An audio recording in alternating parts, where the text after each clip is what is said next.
According to the Consumer Product Safety Commission, 472 children have died in furniture tip-over accidents in just the last 2 decades. Channel 7's Elicia Dover is on your side tonight. She sat down with an Arkansas mother who is fighting hard to make sure it never happens again. Elicia. A Marion mom says her 2-year-old daughter is sadly part of that grim statistic. She's taken her grief all the way to Washington, D.C. in hopes of making sure more children don't die. She's speaking out tonight because she says there's something important she wants every parent to know that could save a life. Apples and bananas. Sydney Chance Bowles was an adventurous 2-year-old. She wasn't afraid of anything. She loved to dance and sing. She loved her family. She was crazy about her family. Mom Keisha Bowles says Chance especially loved her big brother.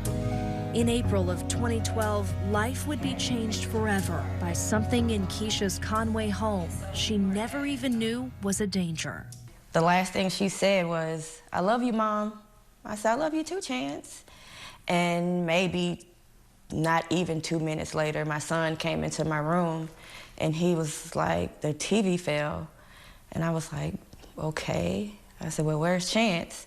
And so his face was just distraught. And so I ran into the room and I saw her underneath the dresser, and apparently the TV had hit her too. Chance was taken to the hospital, but her life could not be saved. We thought we were doing everything the right way, and this one thing that we didn't do, it caused us to lose a very important person in our family. So it's been a struggle for us all. That one thing Keisha mentioned is a furniture anchor. I know I feel guilty about it all the time because I should have known, I just didn't.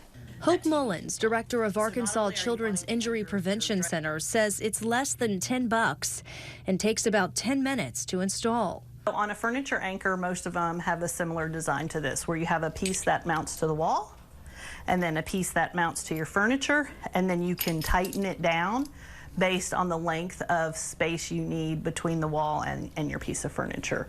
Mullins says across the U.S., 2 kids every hour come into the ER for furniture tip-overs.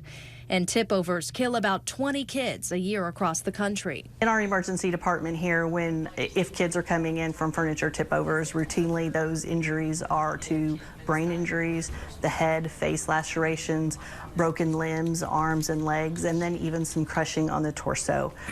Keisha says if you think your child isn't old enough or that it won't happen to you, don't wait. Installing an anchor could save their life. I'll never see Chance past 2. I see her friends growing up, and it's so hard. You don't want to go through that.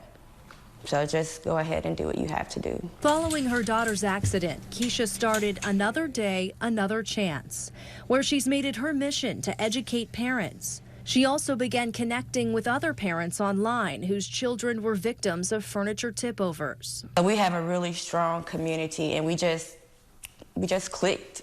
She clicked with parents like Brett Horn, who lost his son Charlie in a tip-over accident. Together, they formed Parents Against Tip-Overs, fighting for manufacturers to be required to pass stricter testing standards and ultimately make safer products. Unfortunately, what the current standard does not address is real-world situations. Multiple drawers open at once, dressers placed on carpeting. It doesn't account properly for the weight or the dynamic force of a child which may be pulling or climbing on top of the dresser. The group has been lobbying in Washington for the passage of the Sturdy Act, which would raise mandatory testing standards.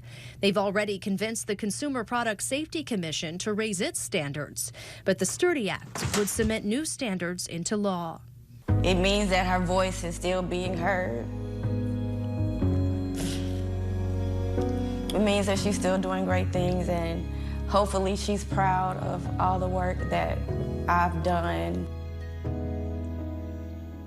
The Senate just passed the Sturdy Act. The bill now heads back to the House for final approval, hopefully by the end of the year. Elicia Dover for us tonight. Elicia, thank you. Parents Against Tipovers was featured in a documentary series called Broken about how negligence related to consumer products can result in dire outcomes. You can watch that on Netflix. You can also go to parentsagainsttipovers.org to see more of what Keisha and those other parents are working on.